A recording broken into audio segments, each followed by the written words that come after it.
សូមស្វាគមន៍មកកាន់ Channel ឆ្នោតលាភសំណាងរបស់ Admin ថ្ងៃនេះ Admin មានលេខតម្រុយល្អៗរបស់ឆ្នោតយួនសម្រាប់ចែកជូនពុកម៉ែបងប្អូននៅថ្ងៃទី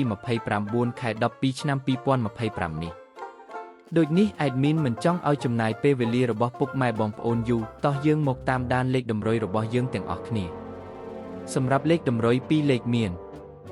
លេខ65លេខ33សម្រាប់លេខតម្រុយអូស2លេខមានលេខតម្រុយទី1អូស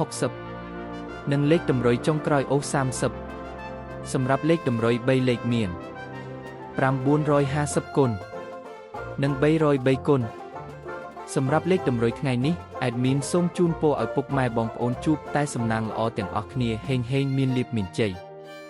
ជាចុងក្រោយសូមកុំភ្លេចជួយចុច Subscribe និង Comment ហើយដាក់សញ្ញារូបកណ្ដឹងដើម្បីជួយផ្ដល់កម្លាំងចិត្តមកកាន់ Admin ជាពិសេសងាយស្រួលតាមដានវីដេអូថ្មីនិងលេខតម្រុយល្អៗជាប្រចាំថ្ងៃជាមួយ Admin សូមគោរពលាពុកម៉ែបងប្អូនពីខ្ញុំបាទ Admin ឆ្នោតលាភសំណាងល្អទាំងអស់គ្នាសូមអរគុណ